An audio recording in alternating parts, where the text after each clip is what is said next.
What's up, everybody? Welcome to The Stack. I'm Alex. I'm Justin. What's up? I'm Pete. And on The Stack, we talk about a bunch of books that have come out this week. Comic books. Comic books. Oh, not thank you for books. clarifying. Not novels. Yeah. Not nonfiction books. We read 55 novels this week, and we're ready to talk about them. All right, let's start with War and Peace by whoever that guy was. Wow, dude. Great beach read. Wow. Similar to War and Or Peace, no. G.I. Joe #1 from Skybound and Image Comics, written by Joshua Certainly the war Williamson. part, Alex. Yeah, it's my War and Peace. Hopefully Peace. I would love to see G.I. Joe and Cobra finally make up after all these years. Yes. Come on, guys. Get along. Written by Joshua Williamson, art by Tom Reilly. A couple of months back, we talked to Joshua Williamson about this book, and he teased it quite a bit. Now it is finally out there, and it's bringing together all the threads of the Energon universe. We got a new G.I. Joe team that doesn't know quite how to work together yet. We've got a Cobra team that is very much on the attack, trying to gather all the Energon in the universe to become the most powerful force on Earth. Pete, you're our G.I. Joe guy, so how'd you feel about this? Yo, Joe. Yeah, I mean, first off, you're bearing the lead. I mean, the Baroness also on the you know. I have a question for Wasn't you, bearing Pete. the lead so much as I didn't mention all of the plot points. You are baroning the lead on Baroness. And Pete, how do you feel about this? Because when we talked to Josh about this, I was like, why not do this book first? And he was like, well, we needed to set up some things. And we got the Duke book and all that. Right. And the Baroness being sort of a Joe. But as a longstanding fan, Pete, do you not trust her? No, can't trust the Baroness. I mean, she's classically played both sides numerous times. So I'm excited to kind of get into what's going to happen here. Interesting to have her starting on the side of the Joes here in this first issue. Fun kind of little twist. But yeah, this is an absolute blast of a first issue. Really is a fantastic nostalgia bath of G.I. Joe action here. And yeah, I love the art, the pace, everything about this is an absolute pleasure and blast here. So yeah, this is awesome. Once a week, I'll take a nostalgia bath and just fill my tub with comics and just swim around a little bit.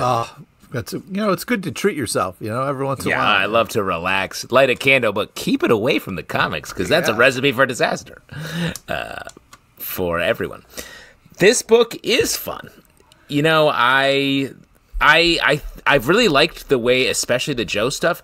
It does still sort of make me feel weird that they're all chasing the batteries that power Transformers, basically. Yep. Energon. But yes, Energon. Yeah. But they eat it, right? Is it Transformer food? No, humans can't eat it. Transformers eat it. Yeah. No, I went to an Energon tasting recently. Oh, Did a yeah? flight. Yeah, I had some Decepticon Energon, Autobot Energon, and then they had sort of a horseradish Energon. Very spicy was the third one. Nice. Some little toasts, some toast points. Yeah. It's hard to tell. Is Energon solid or liquid? I guess it depends on how you prepare it. I want to see the bear Energon. Let's go. Let's combine our interests. The thing I really liked about this book was Tom Reilly's art and Jordi Berlair's colors. Nothing against Joshua Williamson, but I just thought that was great. I think we mentioned this in the interview, but it feels like they make it feel like a newsprint comic, even though it isn't, and that comes through in the panels. I think that's really nicely done. In terms of the team, and I say this complimentarily, it's very macho. It's exactly what you wanted from a G.I. Joe, where the team's just sitting there razzing each other in meetings, going out there and firing their guns in the air. You got rock and roll, and he's on the drum set. You got barbecue, he's barbecuing up stuff. You got snow job and saying things like, don't quit your snow job, straight across the plate. Pete, it's what you want. Pete, right, Pete? None of that happens, but some of those people are actual G.I. Joes, so it's hard to make fun of you.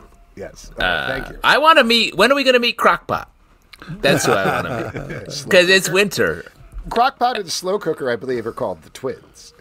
Oh, that's fun. Yeah. Oh, wow. And boy, do they get you some really wet meats. Nothing wrong with wet meats, bro. No, believe me, all my meats are slightly wet. I wanted to also compliment the way that this universe, especially Joshua Williamson's work, is really keeping Cobra weird. Yeah. Cobra is weird. Like, and all of the Cobra people, I'm like, wow, you are, because Destro is like, I love corporations, and that's very funny to me. And the Cobra Commander is like, I'm a freak. I'm like, I go to another Snake universe, and it's like, okay, guys, you're not at all what I expected. While the Joes are so like Alex is saying, they're so normcore like dudes. Mm-hmm. That it's such a funny mix. I really, and I mean that sincerely, I really appreciate that difference. Well, and also, without spoiling what happens at the end, I do appreciate the fact that they're keeping the G.I. Joe on their back legs. You know, that, like, they're the underdogs here. And usually, you don't feel that in a G.I. Joe. They're so overpowered, and Cobra is such idiots that they're like, oh, Cobra is a real problem, except they're not at any point. Here, they are. And Cobra is the ones with the winning hand, and that's a good place to put our heroes. Why don't we talk about Black Lightning, #1 from DC Comics, written by Brandon Thomas, art by Fico Ossio. This is bringing Black Lightning into the all-in era, picking off a lot of stuff that happened in Absolute Power, particularly that Powers got taken away and then switched around. That has affected Black Lightning and also his two daughters in a big way. I'll tell you what, I'm not a huge Black Lightning guy. So I went to this being like, all right, I'll read this. Like, I like the team. I guess we'll see what happens. I thought this was great. This was one of my favorite issues of the week. I thought the action was huge. The emotion was big. The twists were great. I loved the setup here and the place that they put Black Lightning in the DC universe. I was just really impressed by this. Yeah, agreed. There's a lot of great kind of twists and turns in the action here, some fun reveals. But also, Black Lightning, it's great to kind of see in this kind of context a little like struggling with some stuff and like, trying to figure it out with us, the reader. So I really like that. It's an easy kind of jumping into the action, even though there's all this stuff happened before. But I always liked Black Lightning, and it's nice to kind of see the family in here and kicking butt, hopefully. Yeah, I really like the way this was rooted in not just Black Lightning, but the family and sort of the larger DC universe and what's happening. I will say there are two Black Lightning stories we're talking about in this stack, and this was not my favorite of the two. Shots fired. Not even shots fired. I just think I liked both of them, but there's the other one we'll talk about in a little bit. I thought was very cool. Yeah, so the other one, very good. This one, awful. No, that's not how it works. Like if you have two scoops of ice cream, yes. If you have two scoops of ice cream, it's not like you finish one. If you finish your chocolate chip cookie dough and you get down to your dog shit ice cream, actual dog shit, like you rarely would have that level of like one is good, one is bad. They're all pretty. All of ice cream is good. But I always order that. I order a regular scoop of ice cream and then a scoop of dog shit to really, really drive that point home. You know, man, Baskin Robbins is out of control. They gotta cool it. Yeah, we lost me at dog shit ice cream. Hey guys, we have 32 flavors now, and one of them is dog shit. You can read it. It's right on the sign. Not a good marketing technique. Psylocke, #1 from Marvel, written by Alyssa Wong, art by Vincenzo Carratù. This is taking Psylocke and spinning her off onto her own solo missions, but in the continuity of what's going on in the adjective-less X-Men book. Here, she is being sent on various missions by a teenager, I believe, is what's happening. Cool Pete, teen. Cool teen. You seem pretty psyched about this, Pete. Yes, I love this. Psylocke's one of my favorite characters, and I like it when they tap into her rage and her kind of detachedness. So this is a great issue, and I like what they're dealing with her emotionally and kind of physically here. So nice to see her kind of kicking ass and taking names, and then being like, yo, Scott Summers, you fucking suck, bruh. I don't think they ever say that. No, they don't, and particularly. it's not in there. But if you sometimes think about it, maybe it could be. You know what I mean?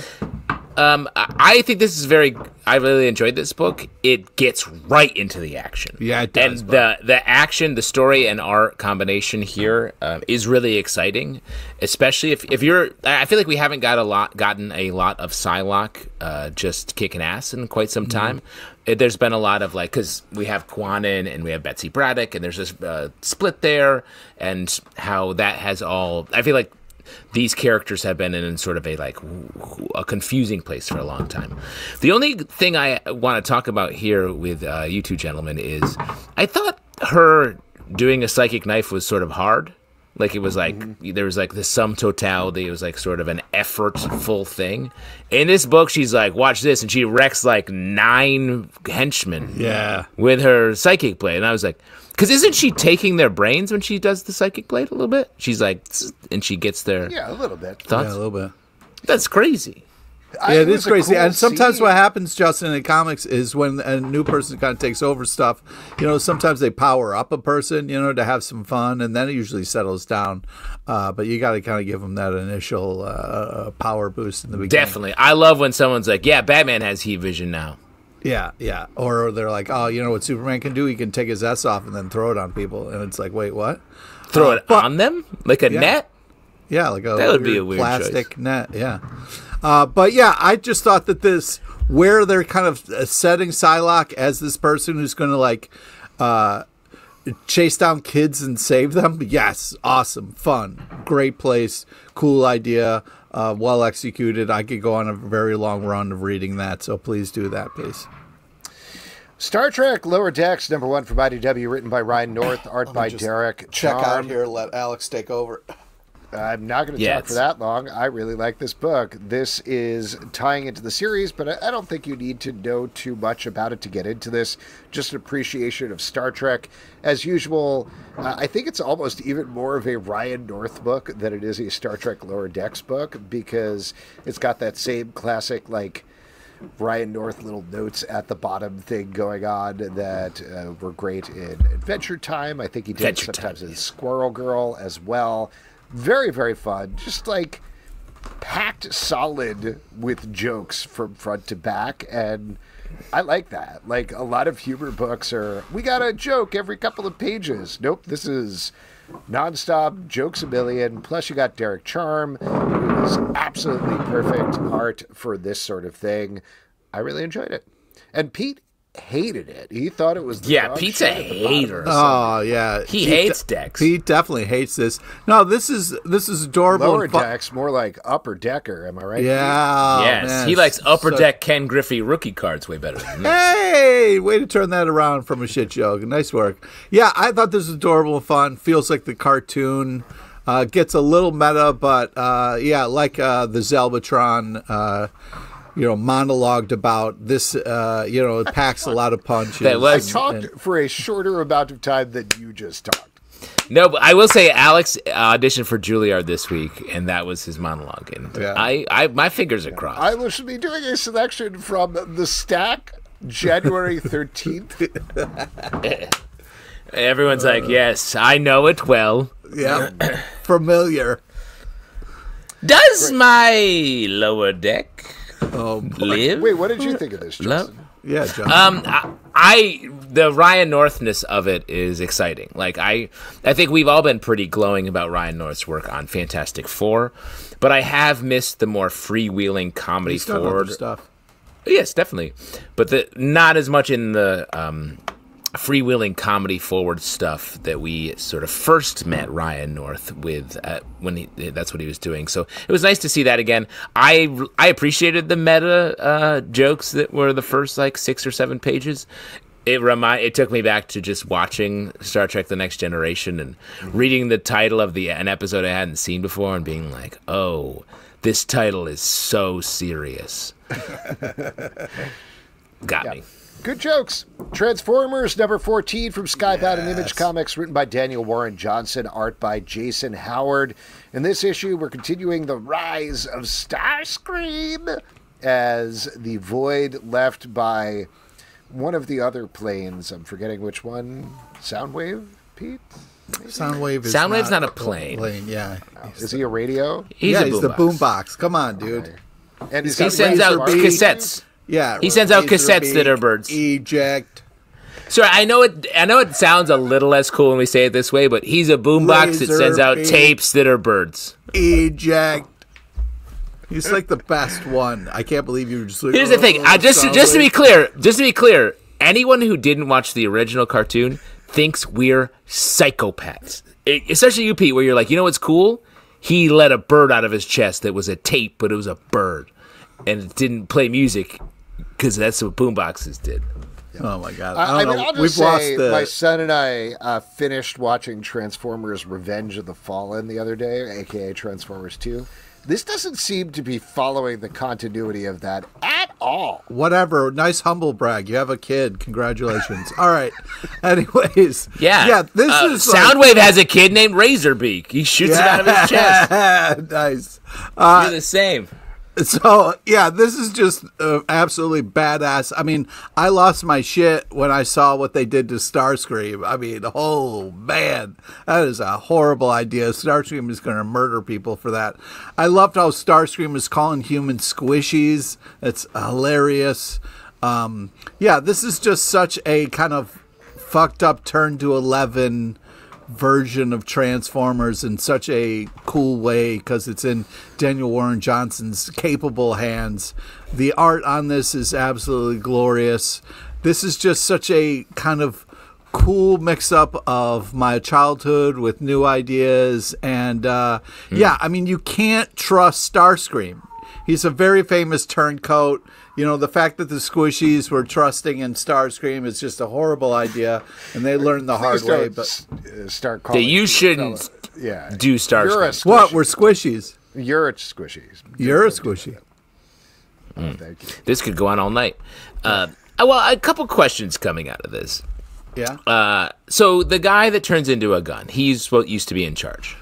Megatron. He's in his whole thing is like, I'm the best. What I do is I turn into a gun.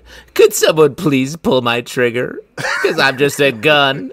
Dude, you taking shots at the 80s fucking, like, I don't know what you're trying to do. Oh, I'm sorry, Pete. That's in this comic. It's in the comic right here. That's yeah, what I know, but it's comic. also like the origin story of fucking Megatron, so I don't know what to tell you, man. I'm just saying, how does someone who is like, could someone please hold me in their hand and pull my trigger? I also have a question about his size. Like, I know there's... It changes. It's my second question. You were getting there. Go ahead. Well, my second question is, he goes from being regular robot into a tiny little gun, and then the other Decepticon they find here is like, "Hey, we're friends, Starscream," and then he's like, "Now you can ride in me. I turned bigger." Yeah. Is that Energon? 80s cartoons, man. They're different sizes. This is a present day comic book. Mm-hmm. Yeah, I'm just saying the origins of this. I don't know if you guys have seen Transformers Revenge of the Fallen, but there's an effort the director Different Mike touch Say really makes to show how the mass transforms from one size to another. Take, for example, the Devastator, which is made out of various pieces of construction equipment. Yeah, they really show how he comes together in that movie in the climax, and you even get to see his testicles, which is something that John Turturro's character remarks upon. Anyways... Yeah, and that's what's missing from this book: robot balls.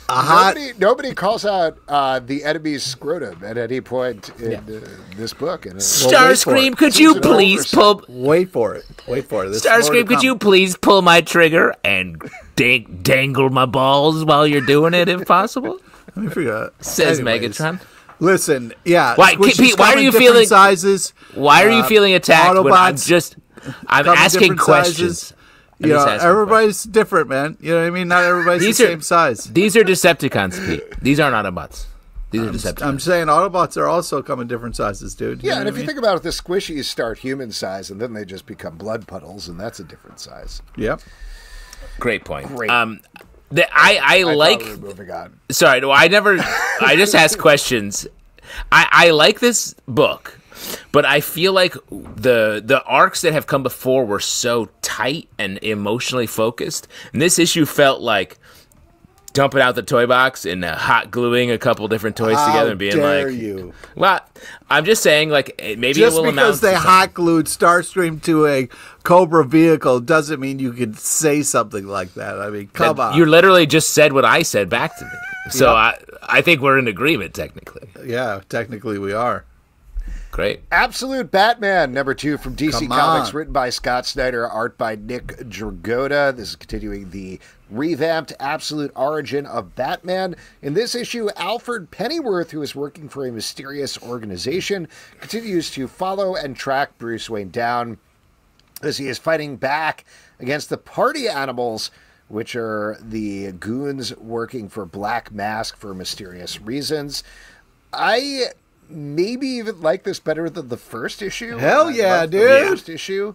Nick Dragotta's art is next level, but I want to call out one line in particular, which when I was talking to Scott about this at Terrificon, I think, he said that initially when he pitched this book and the Absolute line, he wanted to call the line AF for as fuck.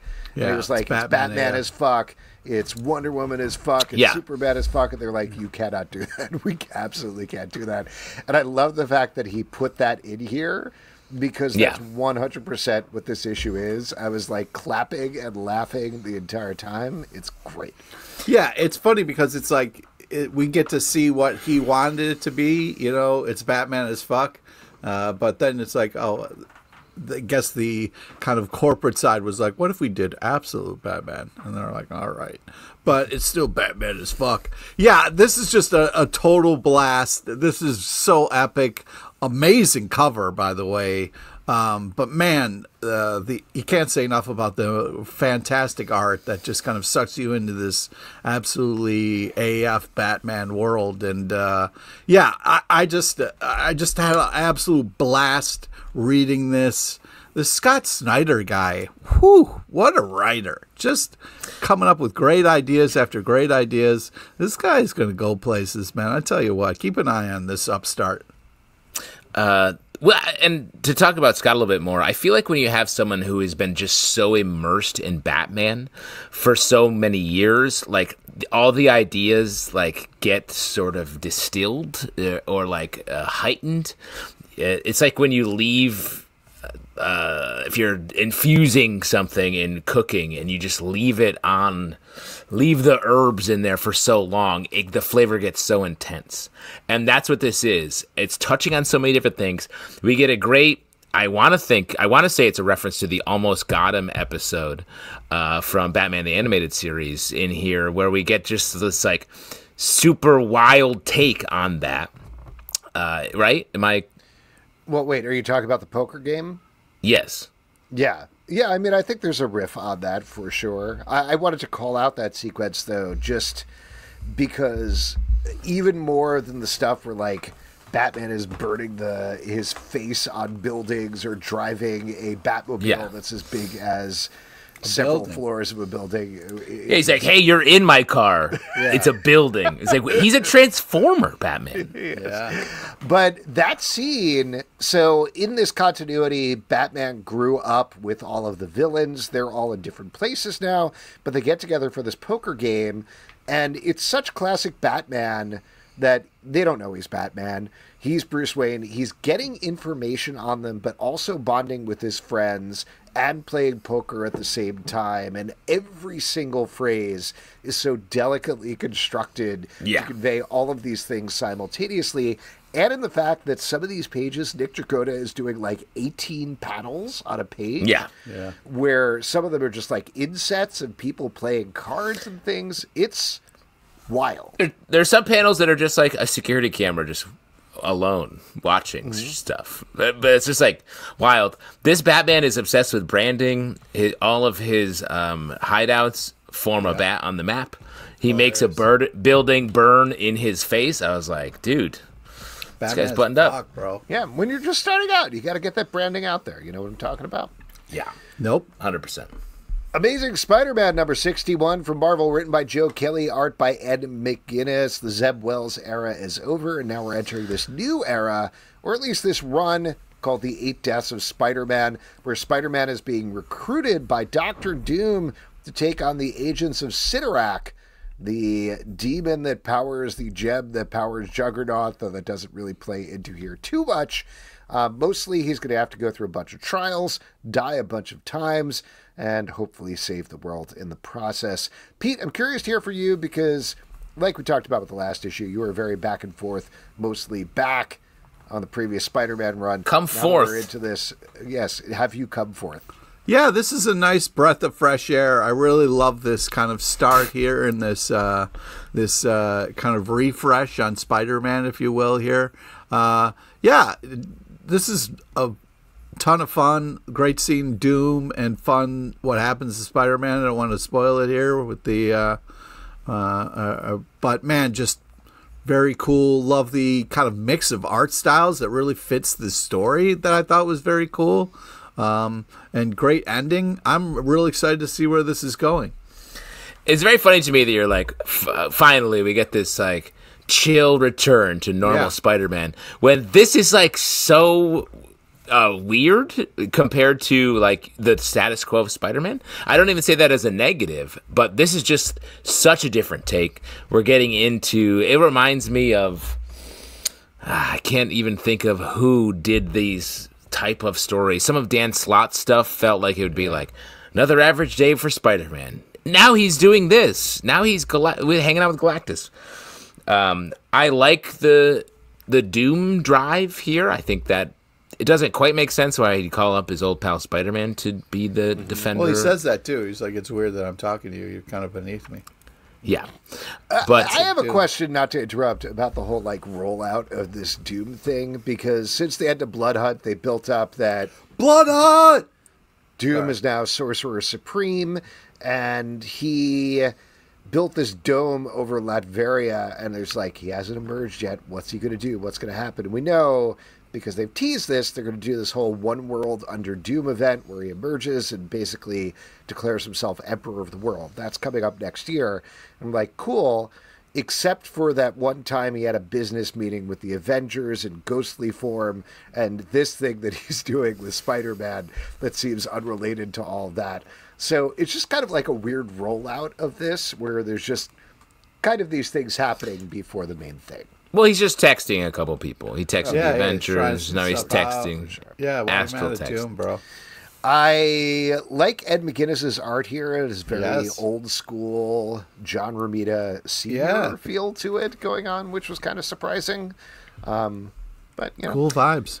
And I thought that like the real body horror stuff we're getting here, I feel like this is about Peter's suffering. We get his sort of usual day-to-day sufferings of being late all the time. I like that Shay is continuing. This is Spider-Man's sort of the woman that he's dating. I hope that continues on. That's something that I want to see more. What's your favorite thing about Shay, by the way? Well, I will say I think what she's done a lot of is sort of been accepting of him being late all the time and been sort of funny about him. But that's about Peter. What's like a characteristic of her as a character you really enjoy? That's why I'm asking for more, because there isn't anything there. Right. I like the idea, though, that he is not just pining for Mary Jane. Mm-hmm. That, to me, is, we've done that for so long. I want him to progress into another relationship. No. So I feel like the way he is bad. He's lying to himself. It would make sense for everyone to abandon him, especially the way this issue sets up his relationships, where he feels like he's letting everyone down and is going to continue to do this as he fights the SnyderArt beasts or whatever. So I hope we get some more emotionality while we're doing this sort of big space-style fight and death thing. Honestly, I hope he marries Shay, and then Mephisto is like, oh, here we go. Another marriage for me. Yeah, because he's like, yum, yum, I eat marriages for breakfast. Black Hammer, Spiral City, #1 from Dark Horse Comics, written by Jeff Lemire, art by Teddy Kristiansen. After the attack of the Anti-God in the previous series, Spiral City is reeling and dealing with that, with some... Reeling and dealing. Reeling and dealing. I don't even know what you call it, but just prejudice towards superheroes and meta beings. They've been forced into a broken down ghetto part of the series of the city. And meanwhile, Inspector Insector has made his way over to the real world and just wants to solve some mysteries. And I'll tell you what, I love that guy. Yeah, he's great. Thanks. What I love about this in relation to the other, and just the way that Black Hammer has operated, like it just finds new avenues into story. And this feels like a much more pared down, we're sort of moving away from a lot of the central characters that we were just dealing with in the previous series. And it's focusing on Inspector and Sector and some other newer characters. And the art feels like it's like, hey, we're starting over, so we're going to boil everything down to some more basic line work, some simpler color palette. And it's just smart comic making that Jeff Lemire is always working toward. And I think Teddy Kristiansen seems like a great partner moving into this. Yeah, this is impressively artistic, what's happening and going on here, the way this kind of all intertwines. Yeah, and we get some lows here, but hopefully Inspector and Sector is going to be able to pull this off, because we're going to need them here. This is... so far, not looking too good here. So I'm excited to see what happens. It makes me want, like, Inspector and Sector is a fun title. I wish we had more of that. Like, if you were a magician, Pete, you'd be Mage LePage. Wow. That's pretty good, actually. I think you should go with that. Except, what is your nickname again? Squishy, I believe? Yeah, Squishy is what you are, Pete. Yeah. Terminator number 2 from Dynamite, written by Declan Shalvey, art by David O'Sullivan. In this issue, we're going back to Vietnam. Too soon. Too soon. As the soldiers are all being evacuated. And, of course, there is a vicious robot on the loose. I continue to really like this series. I was surprised this was the first of a two-parter after we got such a great done-in-one first issue. But I don't mind, because the story's good, the art's really good. I'm enjoying this. Yeah, I was surprised how much I liked this, because I was like, all right, Terminator goes to Vietnam. What are we doing? But this was really a lot more impressive than I thought it was going to be. Well, it's really funny you think that. Like, I feel like this was right next to so much of the Punisher in Vietnam stories that you love. This was like right there for me. Oh, interesting. No? You didn't think that? No, I didn't. Oh. Okay, well, I guess we're at an impasse.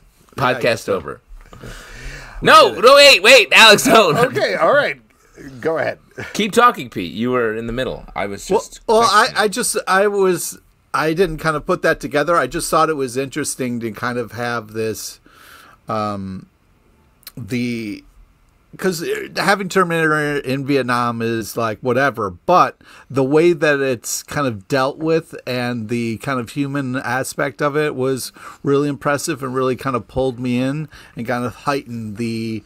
I like Terminator when they're heightening the horror aspect of like, oh shit, this is this unstoppable kind of like, what the fuck are we going to do? So I was impressed with how this was kind of put together. The idea that we can get Terminators popping back to be like, oh, we got to kill this person and then this person, that's our job. We've nipped the bud of so many other John Connors that you haven't heard of yet, I think is a great operating principle for this series. So it feels like maybe that's what we're getting, and that feels really fun. So we can go to so many different eras and see the Terminator come and do his dirty work. It reminds me a lot of the Alien and Predator series that have been coming out lately, sort of expanding the universe of these characters while keeping the premise so tightly bound to the movie premises. Action Comics 1075 from DC Comics, written by Mark Waid, Mariko Tamaki, and Joshua Williamson. Art by Clayton Henry and Michael Shelfer, Skylar Patridge, John Bogdanov, and Norm Rapmund. As you might guess, we're getting 3 stories here. The front story continues the Phantom Zone story, which finds a new being attacking the Phantom Zone while Superman is now trapped back on Krypton. The Mariko Tamaki story And Skylar Patridge focuses on Supergirl.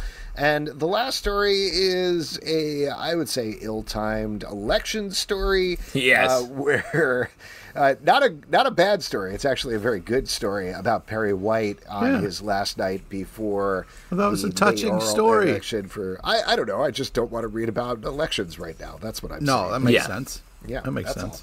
But overall, really enjoying Action Comics. Like I keep saying, I think it's great that it's weekly. It's bringing back those cool 90s vibes. Yeah, you get a lot of great package in here. A lot of story, a lot of ideas, which is great. The Supergirl stuff continues to fucking kick ass. And I thought it was kind of a nice, touching, nostalgia kind of story for Perry White there. And I thought it was like the fact that he kind of runs into Clark, and Clark being like, oh, man, when the place is empty, it's the only time I can get work done is kind of funny line. So, I just thought it was some interesting ideas. I feel the same way about our office. I'm there a lot when you guys aren't there. Yeah, that way you can get work done. Yeah. By the way, you got to redo our key cards. They haven't been working for like 18 years, I want to say. Yeah, sorry. I'm definitely going to get around to that. Okay. But in the meantime, I'll be there working at the top of the Chrysler building. I really like this as well. It struck me in this. I was like, why are we going from the previous issues? Why are we going back to Jor-El on Krypton?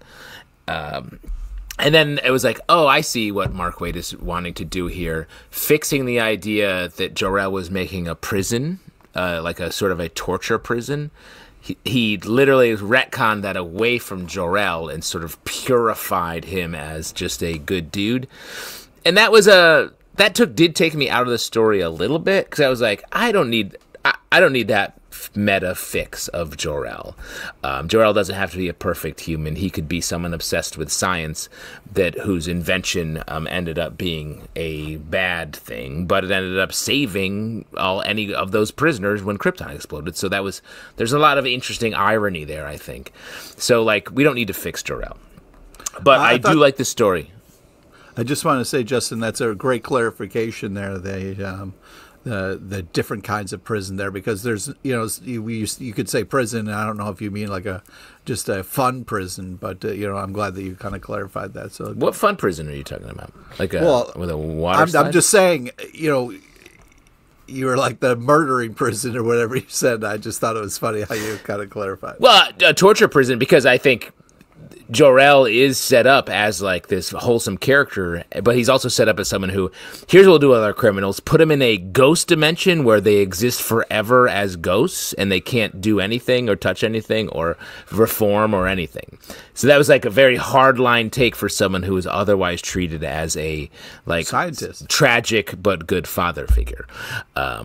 And I think Mark Waid is trying to be let me just put that back in line so we can preserve that. And I enjoyed the backups as well. Uncanny X-Men #5 for Marvel, written by Gail Simone, art by David Marquez. In this issue, Rogue is fighting back against, I am blanking on the name of the villainous character. Gaunt! Sarah Gaunt, there you go, who is ripping her to shreds while the rest of the team fights against Gaunt's minions.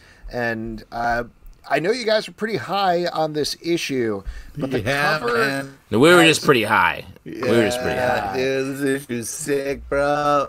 The cover has Gambit charging up, shirt ripped, with a bunch of stray cats. That doesn't happen anywhere in the issue. Uh-oh. Zero Alex. Zero out of 10. Bro. Alex has a little bit of a cover rage. He's got some cover obviously, rage. You guys already talked about how much you love this issue. Justin, why don't you go first?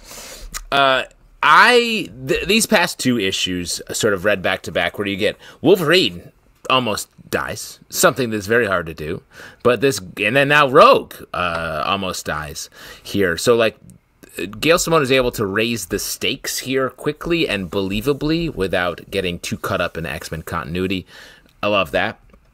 I also love that the way that she took a short tragic scene from one of the early issues in this book and built it out into a amazing hero. Harvey X becomes a hero here, a character that then Rogue connects with, sympathizes with, saves Rogue, and is sort of given the title of an X-Man. And it was just like, it was such a, I could have never predicted the story was going to go in anywhere near this direction. And I really love the refreshing emotional nature of this book in the current X-Men universe, which feels like I wish there was more of that throughout the rest of the line.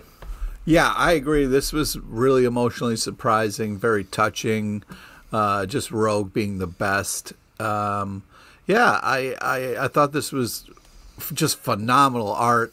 Loved all the action. Loved the twists and turns and the kind of just get you in the feels there at the end. So I was really blown away by this issue. Didn't expect to have this much fun, and it was a blast. There's a real softness to the characters, the way that David Marquez draws them, that I really like a lot.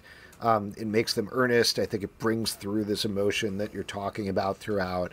And I totally agree on taking Wolverine down a notch to a place where he actually has some limitations. Great. Finally. Yeah. No, take it easy with that shit. No, limit that guy. I think that's where Wolverine is his best, where the old school, where like he would get ripped up and actually have to recover from things versus, damn, got half my skeleton blown up. Give me a minute and I'll be back in the fight. Like, too much power creep. Too much. On. Cut him down. 6 claws too many. 5. 3. It's plenty. Blasphemy. You're talking. It's ridiculous. I could name that Wolverine in 1 claw. Oh, boy.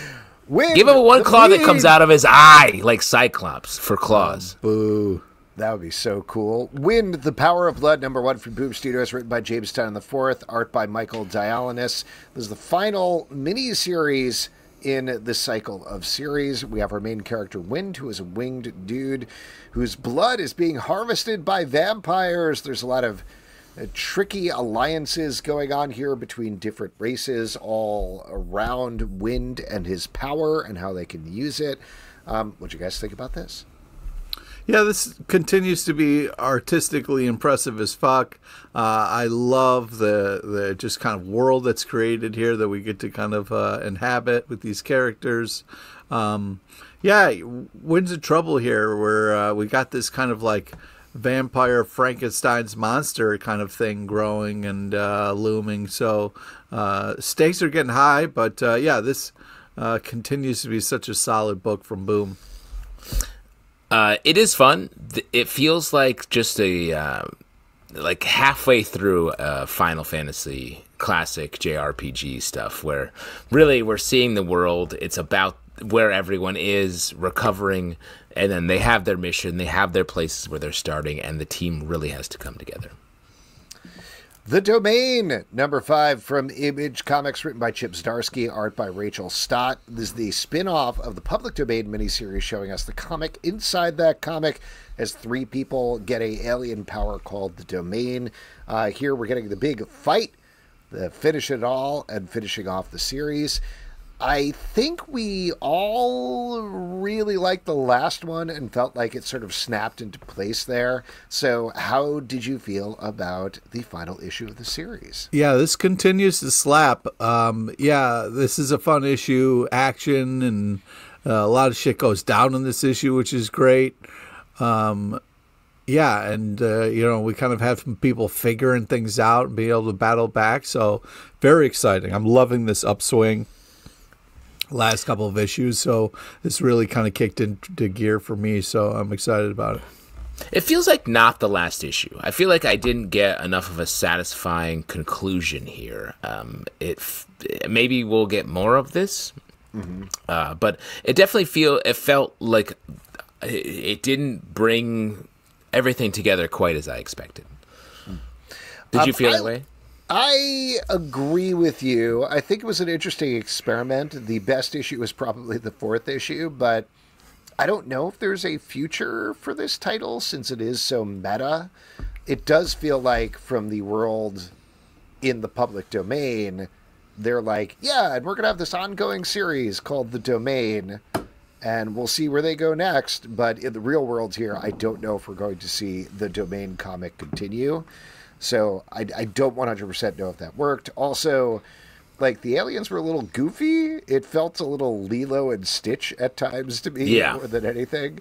But I like this. I like the characters. I like the idea that What, you saying aliens can't be goofy? No. You are very much on, like, prejudice towards squishies and goofy aliens today. I get that. Yeah. Like, well, Pete, you also talk like you know an alien that's fun and goofy. And I'm like, would you be surprised if there was a goofy alien named Squishy who was living in Pete's closet eating all of his candy? I would not. Yeah, well, that's what I'm saying. That feels like where we're at. You better not be fucking eating my candy. Oh, see, that's a huge reveal right there. Batman and Robin, number 15 from DC Comics, written by Philip Kennedy Johnson, art by Javi Fernandez. In this issue, Batman and Robin are trying to escape from a fire with none of their weapons. Fire! Their biggest enemy, fire. You know? Yes, famously. Yes. Like a couple of Martian manhunters. No, they're dealing with that as well as some secrets from Batman's past. Good issue, I think. It's very sad. There's something that happens in the middle of this issue that was very upsetting, and it seems like it happened. I think the Javi Fernandez art is very good, especially the action sequences dealing with the fire. I thought were really excellently done. Batman's side of it, Damian's dealing with his thing. Batman's got to like touch a hot chain, and man, it was very visceral to me. And then when he gets it, I'm like, sick moves. Yeah, it was pretty sick. Yeah, this was very intense, but like, I love the kind of seeing Batman and Damian kind of dealing with the same problem kind of separately was very interesting, very cool. The way that was all set up. Love this intense villain that seems to be kind of growing. So, yeah, I thought this was a great issue. I'm excited to see how this all unfolds. Yeah, this villain is cool. I'm Philip Kennedy Johnson, thoughtful in all of his comics work, I believe. Yeah. NYX, number 5 from Marvel, written by Colin Kelly and Jackson Lansing, art by Francesco Mortarino. This is the end of the first arc here as the team is finally together and all hanging out at the same place. A lot of this issue is dealing with the fallout that Sophie Cuckoo was betraying them. Sophie Cuckoo! Sophie Cuckoo! And dealing with all of that. There's some big changes in this issue as well in terms of what's going on in the old New York City. Good stuff. I really like this first arc quite a bit. Yeah, this is fun. And also it was great to see Dupe. So I like the ending to this issue. And this interesting stuff here. The team is very chill about being betrayed. Ms. Marvel takes Sophie Cuckoo back very quickly. Cuckoo. Stop. But I do think, I know I was saying, like, not a lot of the other books in the line have strong takes. This one does, though, is alongside Uncanny X-Men. It does feel like very progressive, very young, very, like, New York. And as a young progressive in New York, I'm right there, you know? Oh, yeah. Which, real quick, which character from this book do you identify the most with? Yeah. Young. Sophie Cuckoo? Sophie Cuckoo? Oh, I identify with Esme Cuckoo. Oh, interesting. Yeah, name your cuckoos that you're identifying. Yeah, which cuckoo are you, Pete? Name a cuckoo. Piku. Piku cuckoo. Piku cuckoo. Piku cuckoo. Like, you guys are lucky we're not all in the same room. Why? Because you're basically asleep at this point. Calavera. Why? Rage LePage over here wants to be angry. Yeah. Yeah. By the way, if you could stay as far away from your mic as possible, that would really be appreciated, Pete. Hey, no problem, buddy. Calavera PI number 1 from Oni Press by Marco Finnegan. This is, despite the cover, not actually for most of the running time about a skeleton detective, but don't worry, it gets there because it is about this PI who is a great PI back in the 1930s, I want to say. He ultimately, spoiler, but this is the plot of the thing, gets killed, and then 5 years later is called back on Dia de los Muertos to solve a new mystery. I love the art in this book. Yes, come on. The colors are great throughout. Really good looking book. Really good different take on noir. Like, I do not think it's as pronounced as The Good Asian, where Pornsak Pichashot was trying to drive in on, like, what would a noir be like if a Asian detective was at the center. Here you've got a detective of Mexican and American descent, and there's a sense of that, but it is a little more straightforward noir, and it's certainly, like, leading up to the whole skeleton detective thing, but still very, very good. I agree. I really enjoyed this, and man, does the art back up the story. Like, it just is a perfect synergy, and it makes sense that it's one person doing it. Yeah, to jump on the art train here, just the mood that it sets up, the tone, the colors, they're just so perfect, and just sets the stage for this driving drama and idea so well. And fun last panel, you know what I mean? We knew it was coming, but it was still great to get it. Yep. Witchblade number 5 from Top Cow and Image Comics, written by Marguerite Bennett, art by Giuseppe Cafaro.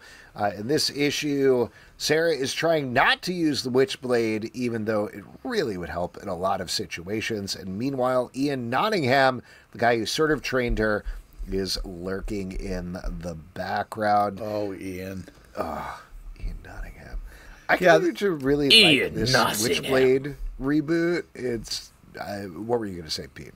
Yeah, I agree. I'm starting to enjoy. Well, I am enjoying this. I'm not starting to enjoy this. I am enjoying this. I like the choices that we're making artistically. It's about kind of the powers and not the TNA of old with Witchblade. So I think this is just such a great shift and great action, and kind of like the use of powers and the way they're kind of dealing with it. So yeah, I'm having a good time. It struck me reading this how much of Image Comics back in the day was just people with vaguely like cybernetic armor. Mm-hmm. Like between Witchblade, Cyberforce, half of Youngblood, Wetworks, it was like we hold up Image. We hold up yes, Darkness. We hold up Image as such this like creative engine, but when they launched, they were like, imagine if people had little bits of armor on them. And that's what this is, far more advanced than that. And I do like sort of the way this story has unfolded. I do think this book is doing what a lot of other books suffer from sometimes, of being like constantly retelling what's the origin or how the powers worked.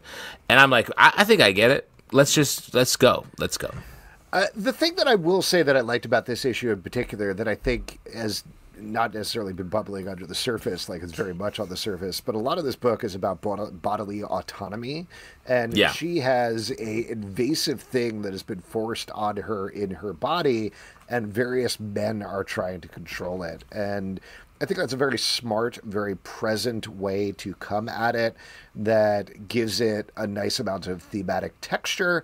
But at the same time, I know what you're saying, Justin, but in this issue, somebody is like, ooh, there's a real darkness there. And I was like, oh, he's coming. Oh, he's coming. Oh, here he comes.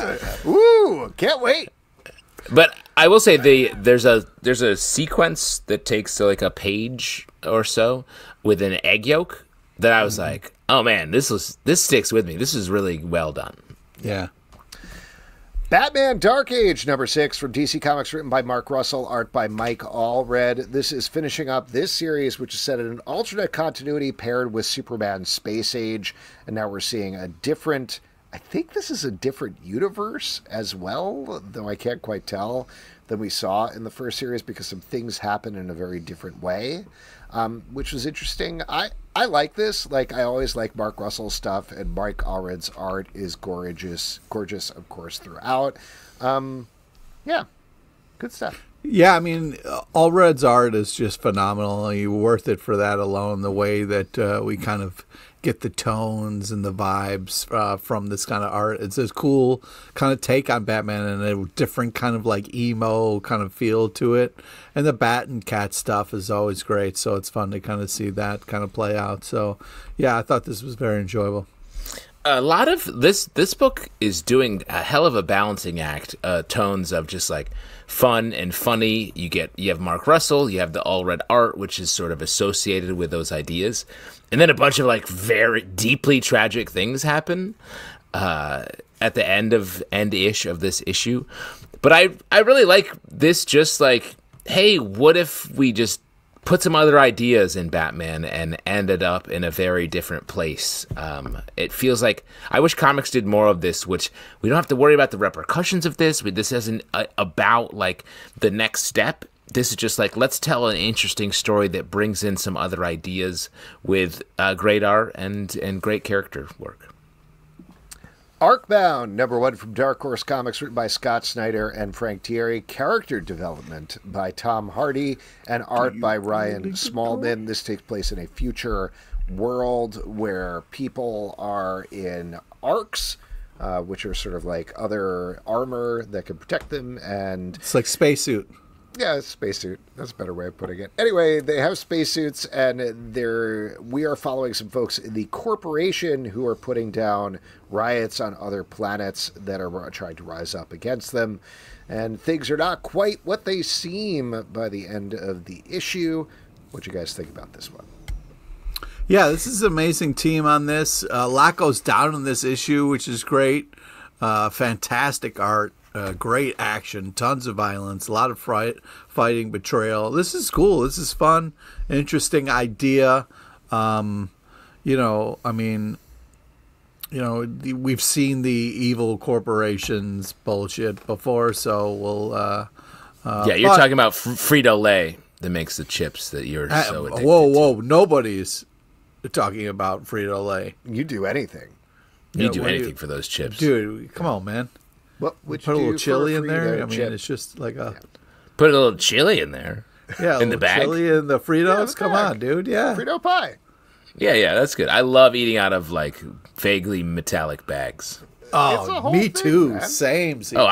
You don't have to tell me. I've seen, like, an animal eat garbage. Yeah. You know what I mean? You just got to go to town, bro. Yeah, no, a lot of times I'll throw my garbage outside and a raccoon will come in and just eat it with chili or whatever you're talking about. That's not a raccoon. That's Pete and his squishy.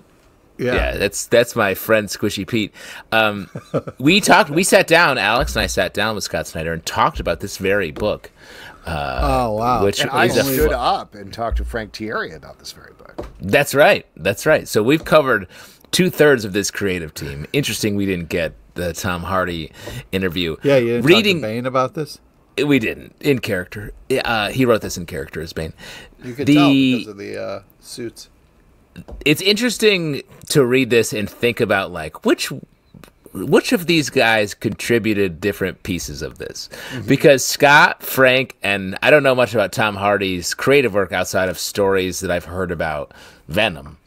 But he's definitely has a strong creative vibe.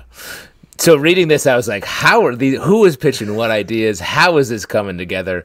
But, like, it does come together. By the end of it, I was like, I do want to see what happens with this guy. He got a bad shake. He's Arcbound now. Yeah, he's Arcbound, man. Violator, #3 from Image Comics, written by Mark and Draco, art by John Wayshak. In this issue, we're jumping forward to Plague Times as Violator wanders around the city, grabbing various skin suits, battling plague doctor spawns and angels at the same time. There were parts of this issue that I absolutely loved. And I say that because there are way too many ideas happening here. This feels like enough to power 6 issues of a series in and of its own. The things that I like the best, I think, the 2 ideas I like the best were, 1, Violator walking around in Plague Times and basically being a plague himself, taking various skin suits from people one after the other. It just felt like this very neat, very precise horror story. On the other end of the spectrum, the idea of Violator's old girlfriend from heaven being there and attacking him, I thought was a very smart, interesting idea as well, with some emotional resonance you don't usually get from a cackling cloud demon. But again, too many things happening at the same time, I thought.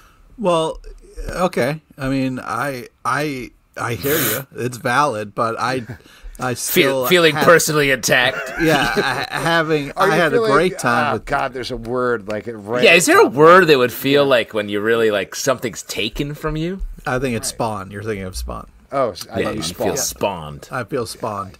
Yeah, I thought this was first off artistically really impressive. You get a lot of like crazy body horror panels, but also some like epic kind of hell landscape stuff here. So impressive artistically what's going on. But also we kind of got to roll with Violator a little bit and like kind of got into a little bit of what he's feeling and how he's dealing with stuff. So this was interesting. I was having a blast with this. And it was also kind of cool to see like old timey spawns and these kind of like those kind of fucking masks and shit. So that was crazy. Plague Doctors, yeah. Yeah. Yeah, Plague Doctor stuff. Classic doctor setup. The design of Violator is gross. I don't like seeing him running around. Yeah. And I will. The art is Would very. it be better if he was a clown? Would that be better or worse? No, here's the thing, is I'm going to go back to the first issue, my objection, where they went from, like, I'm an irregular angel guy, and the second I fell to Earth, well, I guess I'm the Violator now. It doesn't... It's still holding me up a little bit, and definitely in this issue. Hey, Alex, you try falling from heaven and then see how you feel when you land here, all right? Yeah, did you fall out of heaven? Yeah. Yes. Good. I will say I don't remember how that lands. I was about to say because there's stars on your underwear. That's definitely not what it is. What? No, that's a weird thing to say to anybody, Alex. Yeah, you should Great. say, That's No, I hope your mom writes your name on your underwear. Your butt is out of this world. nice. Good. Also, Really not good. a thing you should ever say to another human being. Yes. Let's hold on to this. Anyone coming here for pickup lines, we've only continued to disappoint Did you fall out of heaven and hit the ugly tree on the way down? That's good. But I do agree with you. Like Violator just looks like a fucked up Muppet, and it's hardest to take it seriously when he's just like, hey, I've got horns coming at my teeth, sort of. But the art style is very like paintings from this era, which I think is really cool. Though it's very Jack the Ripper. The amount of times a Violator is like, well, my skin suit's been ruined again, off to kill again. I'm just like, hey, just chill. A demon, Justin. All right, you constantly ripping suits. Look, you know what I mean? I get holes in my socks, and I'll sew it up. All right, big time. I can sew. I'll take my jeans and turn them into jorts. Also, I'm not the horns are starting over. pointing to his teeth. He's very proud of his teeth. His horns are. That doesn't make any sense. Check out these teeth, man. Biologically speaking, why do those horns grow that way? He's proud of his teeth. He's proud of his teeth? But I do think this very epic take on Violator is interesting. I have enjoyed this, and it is surprising, I think. Yeah. I just looked All it up, three of us and loved the reason we didn't remember a second part is because there is no second part. It's just, did it hurt when you fell from heaven? That's a What? weird. That's a weird pickup line. That's the whole pickup line? Did it That's the hurt whole when you thing. fell from... There's a bunch of joke answers or continuations. We're like, did it hurt when you fell out of heaven? Because so did Satan. It's a good one. I was like, all right, that's fine. That is good. Yeah. Because you certainly look like an angel. Yeah, I guess. With like who's an injured angel, fallen vaguely angel. injured. You look like Violator. That's what I'm going to say Yeah. next time. And then cackle with your tooth horns. Yeah. Well, anyway, DC versus Vampires World War V #4 from DC Comics, written by Matthew Rosenberg and Matthew K. Manning. Art by Otto Schmidt and Aki Bright.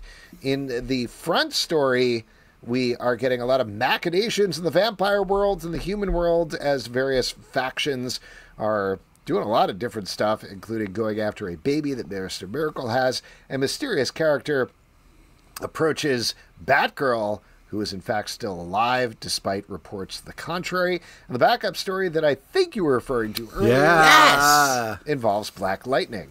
Great backup story. Really awesome. Justin, I don't want to... Yes, this Black Lightning story I thought was awesome. It's Black Lightning managing his time in this post-apocalyptic vampire verse. I love the color palette that the art the artist uses here is very cool, using sort of the Black Lightning colors. I love this. Feels like this could be a full episode of like a Walking Dead style TV show. And man, did I really just like how contained and cool this was. And the front story, I like this world a lot. It's one notch too complicated. The bureaucracy of who's working with who and who's not. When I'm like, the beauty of DC versus vampires was, oh no, he's a vampire too. Oh no, Wonder Woman's a vampire. Like, those surprises were so cool. And now when it's like, so that vampire, Damian, they don't like him, but he is a vampire. And then Batman, that's not Batman. See, but that's the thing, man. You know, that's when you're getting into the real relationships, because not everything's so black and white. I mean, some vampires are a team vampire, and other vampires are like, yo, you humans got it rough and being squishy. Believe me, like, squishy. Everyone's squishy.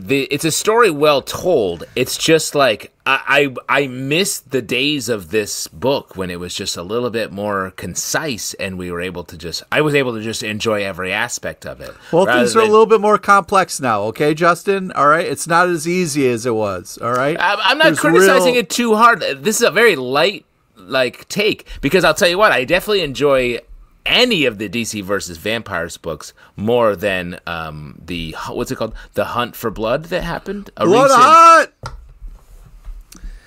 Helen of Windhorn, number 6 from Dark Horse Comics, written by Tom King, art by Bilquis Evely. This is the final issue of this title, as Helen and her grandfather kind of sort of settle things, or at least find a little bit of a détente and an understanding. And also we loop back to what happened with those tapes in the present. I thought the ending of this was really interesting. I wasn't sure how they were going to land, and spoilers, I guess, but it is very much left open for interpretation what happens. But it hits on one of my favorite tropes, which is stories about stories, and certainly about how why we care about stories, but also how the stories inform and matter to our lives and the lives of others, the legacy we leave, which I'm always a sucker for. Plus, the art's unfucking believable. Yes. But also, like you can always sort of repair your relationships by making an offer to the people in your life. Well, this comic, I think, is saying that. I don't know what you're referring to. But perhaps your relationship with our fourth host that we don't talk about anymore. Squishy. The ultimate squished. Are we going to get more of this? I feel like the door is so far open for more of this. I don't think so. But I agree. When I got to the end, I was like, it would be surprising if they came back to this, but it's so aggressively like more is coming. I think they said what they had to say, and then you just sort of have to decide whether that was satisfying for you or not. Well, I'll tell you what, that was an epic kiss in this. I mean, holy crap, that was really kind of funny the way it led up to it, the way it was like, oh yeah, she's waiting for me or whatever. I gotta give her this epic, unbelievable kiss. It's going to change the world. Pete, we rank our epic kisses of the week at the end of the stack. Oh, my bad. Wait, one other thing on it. There's this thing in like sort of 2/3 of the way through the book when there's a poetry lesson going on where the word balloon just appears behind a pillar because she's not listening. And I thought that really, I was like, oh, what a funny choice. Great. It was great device to be like, nope, doesn't matter what she's saying here. Yes. Using the form in a surprising way caught me off guard. Shouts to them. Green Lantern 17 from DC Comics, written by Jeremy Adams, art by Zermanico. In this issue, lots of stuff going on as our main bad guy is trying to take control of / destroy all of the spectrums of light or whatever. That's a good guess. Yeah, thank you. It's a good guess for a Green Lantern. I still really like this title, but I think we are edging into complicated Green Lantern mythology stuff that they have avoided for like 15 to 16 issues. And here's how you know the canary in the coal mine is when they turn to Kyle Rayner and he's like, "What do you think?" And he's like, "The spectrum. I had contained multitudes." It's like, "Oh no, what? Oh no, where? This is too far.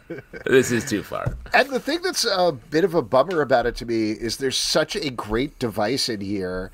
Of Mogo, the planet, is a rage lantern, a red lantern who's chasing after them. Mm-hmm. And that to me, like, that's awesome. I would love to see just that for an issue of Mogo chasing after these lanterns, but there's so many other things going on at the same time. All the stuff with Mogo I thought was great. There's a moment with Sinestro in here that's very cool as well. Very epic. But there's a mess of a lot of other things that are happening. And I want us to get back to that simple place. Yeah, but it's also kind of cool the way we got to kind of see all the lanterns, which I enjoyed. So I hear what you're saying, but also part of me kind of liked everything that the fact that we are getting kind of a lot of different options. I will also, can I just spoil the ending here because I thought it was great? The end of the issue is Kyle Rayner chases after this guy and the villain is like, "Kyle Rayner is dead," and then you flip the page and it's like, next issue, "Kyle Rayner is alive." Which I just thought was so much fun. And that's the kind of fun I want from it, like just wild big swings, not the intense mythology that makes my head hurt a little bit. Oh well, but even the mythology is big swings in this book, and this felt like such a lots going on, and maybe the next issue is going to sort of get to the tip of the spear, which is what I'm hoping for here. But I've been enjoying Jeremy Adams' run on Green Lantern. Minor Arcana, number 3 for Boom Studios by Jeff Lemire. This is the end of this first arc as our main character finally starts to accept her destiny as somebody with mystical tarot fortune-telling powers undefined at the current time. We also set up a bunch more relationships in this small town that she grew up in, that she's going to have to deal with ongoing. I think we're a little down on the first 2 issues. I think it snapped into place with this one for me, but how'd you guys feel? Yeah, I thought. Yeah, I thought this was really touching and nice, kind of adorable, kind of sweet stuff going on here. And then, drunkenly yelling at your ex is always fun. So, yeah, I felt like this had a lot of kind of cool stuff happening. And, of course, the art's phenomenal. But, yeah, I like the way this is now kind of grooving and clicking. So, enjoyed this. Yeah. Let out the cage, LePage, is what we say, based on what you just said, Pete. This is really, really good. I like that it is strange to me that this, you have to hit the third part to get the emotional resonance. I think we talked about how our main character was sort of like a bummer for the first 2 issues, and in this issue we get the catharsis, the emotional payoff, and sort of more sympathy for why she's made the choices that she's made. So I appreciate all that. I think the art is good. The scene of her confronting her ex and then riding with her ex's husband in the cop car, I thought was excellent across the board. And then the emotionality of the scene when she confronts her client from last issue, I thought was great. Summer Shadows, number 3 for Dark Horse Comics, written by John Harris Dunning, art by Ricardo Cabral. In this issue, our main guy that we're following gets on a vampire yacht. And never do that. Yeah, not a great idea. Do that. At least we assume it's a vampire yacht. We don't exactly know yet, as he is trying to track down his boyfriend, who, in the smartest thing that happens in the series, I think, we continue to drive in on the fact that this dude he's chasing after wants nothing to do with him. Yeah. And I love that emotional tension and that idea of, like, Orpheus descending into the underworld and Eurydice doesn't want him there. Like, I think that's the essential idea of what we're getting in this comic book series, and I just think it's very smartly and emotionally done. I agree with that. I like the way it is, like, sort of, they double down on our main guy's, like, naivete, being like, I'm just here trying to figure this out. And the person I'm chasing barely gives me any attention. Like it's that double innocence that I think makes it pop. And like Vampire Yacht, yes, but like Yacht, cool. Vampire Dinghy, Vampire Rowboat, definitely avoid that.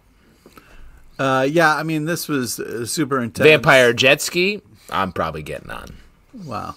The back or the front? Are you driving or are you riding? I mean, if I'm on the back, their mouth is facing away from my neck. If I'm driving, that vampire's got mouth to neck. Instant mouth to neck. Yeah, and what a great kiss to remember for our segment where we talk about the best kisses of the stuff. Yeah, Coming up soon. I was having fun, but then that creepy girl with the doll showed up, and I was like, I would jump and swim from there. So, yeah, this is scary as fuck. I Heart Skull Crusher, number 7 from Boom Studios, written by Josie Campbell, art by Alessia Zono. Our main character, Trini, has ended up on Skull Crusher's team and also sworn that nobody is going to die in the game of screaming paintball that they're playing in this apocalyptic wasteland.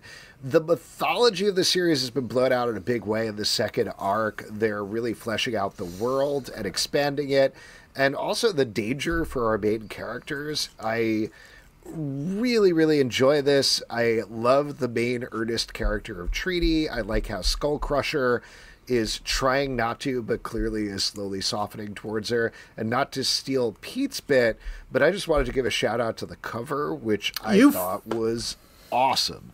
You fucking now man. Pete's not going to have anything to say. Yeah. Do you want to talk about the wall behind me? Oh, nope. Sorry, wrong. Oh, nice. Podcast. Yeah, I'd say this is cover of the week. This is really impressive. Wow, Pete doubles down with an award.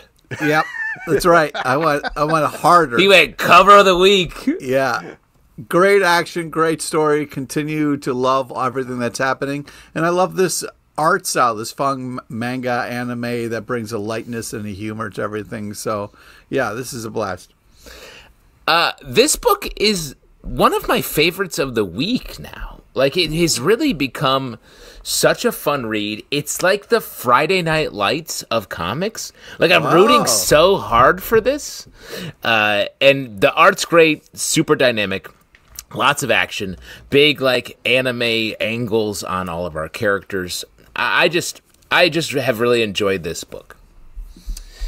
The Toxic Avenger, number 2 from Ahoy Comics, written by Matt Bors, art by Fred Harper. If you missed it, we had Matt Bors on our live show and sadly did not talk to him about Toxic Avenger. That's too bad. That's too bad because that would have been we talked about Toxic Avenger number 1, so go back and listen to that. But the assault on this town is continuing. We're getting some actual avenging going on in this issue and some real heartbreak, I thought, at the end here, which I was very surprised by. Also great. Love the microwave chicken fried steak instructions in the back. That was really cool. Mm-hmm. Did you take that home? Yeah, definitely going to take that home Nice. with me. Take it home. Great. I also really enjoyed this. It is very sad. And seeing characters that you're sort of like rooting for be sort of fooled and fooled again and suffering for it. I'm curious what this series is sort of pointing at. Like, it feels like I can't see the win yet. I can't even see the path to the win for Toxic Avenger here. Turtles of Grayskull, number 2 from Dark Horse Comics, written by Tim Seeley, art by Freddie E. Williams II. Pete is showing off his Skeletor t-shirt, or maybe it's Skeletor's face that he cut off and is wearing on his body. I honestly am not sure. But in this issue, He-Man and the Turtles have finally met each other, and they've been thrown into a battle arena. By the end of the issue, their circumstances have changed quite a bit. Pete, take it away. This fucking rocks. I love this so much. It feels like the old school Teenage Mutant Ninja Turtles a little bit with the shading and the letterboxing and all that kind of stuff. This is just, totally hits a sweet spot for me of my childhood with He-Man and Teenage Mutant Ninja Turtles. And this is just, I love this so much. I just want to live here. Thanks. On Eternium?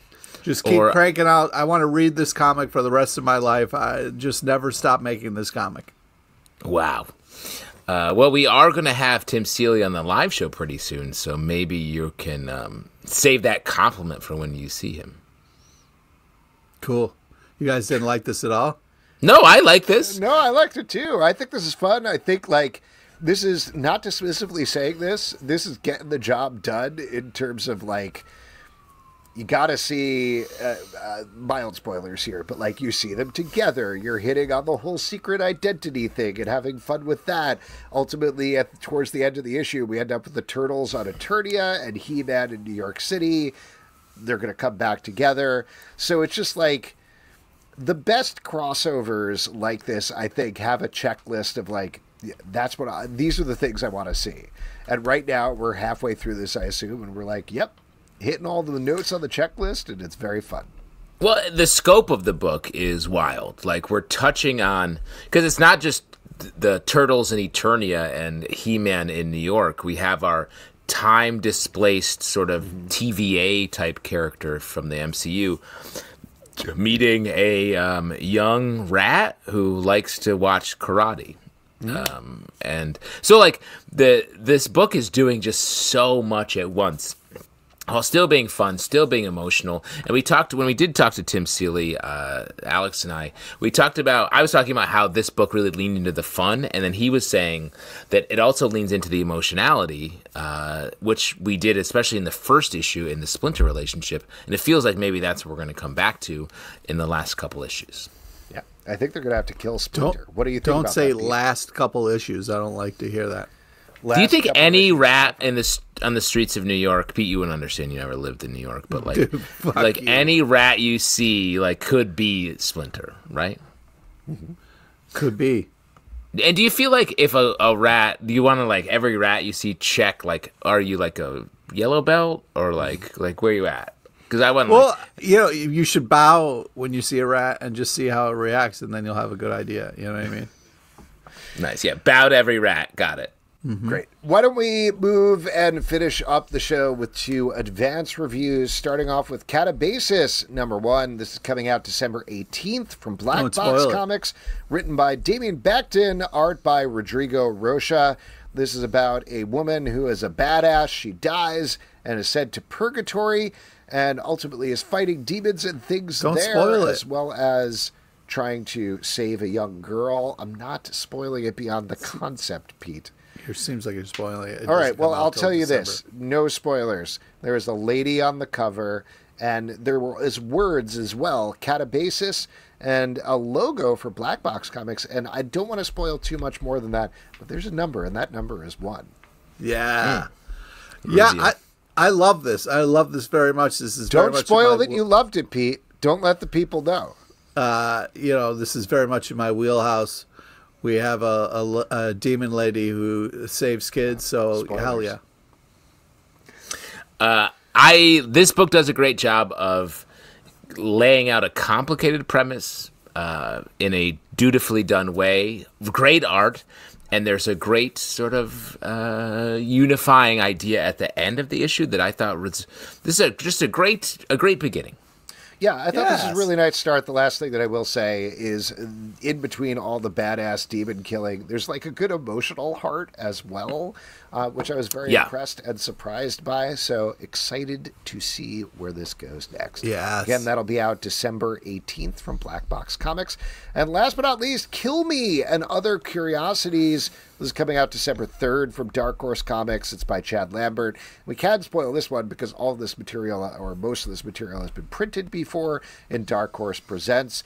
The main story is the story Kill Me, which is about a dude who wants to kill himself and finds that himself is traveling back in time and repeatedly fighting and murdering himself, and there's time travel shenanigans going on with that. But there are also several other stories from Chad Lambert that are layered throughout this 80-page issue. I want to say something around that end. Justin, I know you really like this in particular, so why don't you take it away? I did really enjoy this. It was the front story is great. I really liked the matter, sort of the front matter and back matter that Chad is writing about just his career in general. This story feels, simultaneously like from the past. It was written a long time ago, but the art feels so modern. This is a great read for someone who's just a fan of a great modern graphic novel style comic. And then the back half of the book has just some really great and award-winning shorts about documentary shorts, essentially, about working in the radio industry for many, many years, over a decade. And man, I just really got pulled into those. They were really interesting, revelatory, and emotional in a good way. Yeah, it has kind of a cool, like, P-car crumb feel to it, which is really impressive. But don't kill yourself, man, because you can't go back in time and save yourself that way. So don't do it. There you go. That's coming out December 3rd again, so you can pick that up from Dark Horse Comics. And folks, that is it for this week's show. If you'd like to support this podcast and all the podcasts we do, patreon.com/comicbookclub. Also, we do a live show every Tuesday night at 7 p.m. to Facebook and YouTube. Come hang out. We would love to chat with you about comics. Apple, Spotify, Android, or the app of your choice to subscribe, listen, and follow the show at Comic Book Live on Twitter/X, Comic Book Club Live on TikTok and Instagram, comicbookclublive.com. For this podcast and many more, until next time, we'll see you squishies at the Comic Book Club. Squish it up. Best kiss? Probably Starscream kissing Mary Jane and Mephisto marrying them instantly. Oh, you're an asshole.